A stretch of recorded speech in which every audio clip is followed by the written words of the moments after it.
আসসালামু আলাইকুম। আপনারা কেমন আছেন? আমি ভালো নেই। কেন ভালো নেই? সেই কথাগুলো সে কথাগুলো আপনাদেরকে বলতে চাই। কথাগুলো বললে আমার মনটা অনেক ভালো হবে।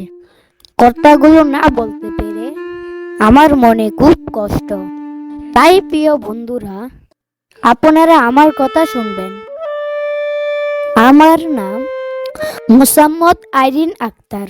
আমার বয়স 18। আমার স্বামী নেই। আমি একজন বিধবা মহিলা। এই দিনটা এলেই আমার স্বামীর কথা খুব মনে পড়ে। আমার স্বামী হঠাৎ করে মারা যান। কেন আমার স্বামী মারা যান তাও বলবো। আমি আমার স্বামীকে অনেক কষ্ট দিতাম, অনেক অত্যাচার করতাম। আমি যা বলতাম তা যদি এনে দিতে না পারতো তাহলে তাকে অনেক গালিগালাজ করতাম। শুধু তাই নয়, তাকে অনেক মারধর করতাম।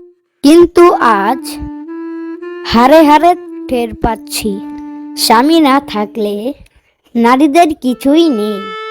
যার স্বামী নেই সেই বুঝে স্বামীর মূল্য। বন্ধুরা, আমার কথা কেমন লাগছে? যদি আমার কথা ভালো লাগে তাহলে কমেন্টে 1 লিখুন। যদি ভালো না লাগে তাহলে কমেন্টে 2 লিখুন।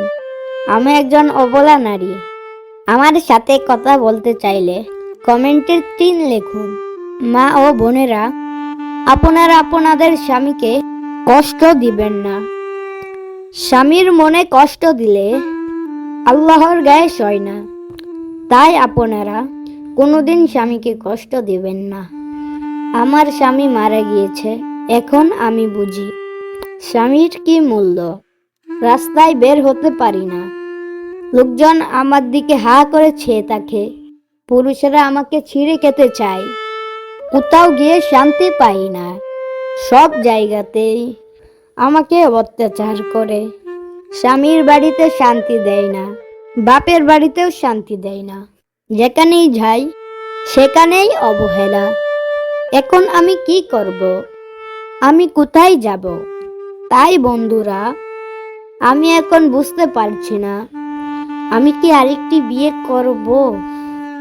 তবে ভালো ছেলে পেলে চিন্তা করব। আমার জীবন তো এভাবে যাবে না। আমি একটা যুবতী নারী, সারা জীবনেই আমার পড়ে রয়েছে। এখন যদি আমি বিয়ে না করি, বুড়া হলে কে আমাকে বিয়ে করবে? তাই প্রিয় ভাইয়েরা আমার, যদি আপনাদের সন্ধানে ভালো একটি ছেলে থাকে তাহলে আমাকে কমেন্টে চাপ দিয়ে জানাবেন। আমার টাকা পয়সার কোনো অভাব নাই। যদি আমাকে কেউ বিয়ে করে তাহলে তাকে আমার সব সম্পত্তি দিয়ে দেব। আর আমি স্বামীকে জ্বালাতন করব না। আমি এখন হাড়ে হাড়ে টের পাচ্ছি পুরুষের কত মূল্য। ভাই বন্ধুরা, আজকে আপনাদের সামনে এই দুটি কথা বলতে এসেছি। আমার গল্পটি যদি আপনার ভালো লাগে তাহলে আমার গল্পটি শেয়ার করে দিন। নতুন নতুন গল্প পেতে আমার চ্যানেলটি সাবস্ক্রাইব করে দিবেন। আপনাদের কাছে আমার একটা অনুরোধ, আমি একজন নারী, দয়া করে ভিডিওতে বাজে কমেন্ট করবেন না, সুন্দর সুন্দর কমেন্ট করবেন। যদি আমাকে ভালোবাসেন তাহলে একটা সুন্দর কমেন্টস করবেন। আজকের মতো আমি এখানেই শেষ করলাম। দেখা হবে নতুন আরেকটি ভিডিওতে। সেই পর্যন্ত সকলেই ভালো থাকবেন। সকলকেই ধন্যবাদ। আসসালামু আলাইকুম ওয়া রাহমাতুল্লাহ।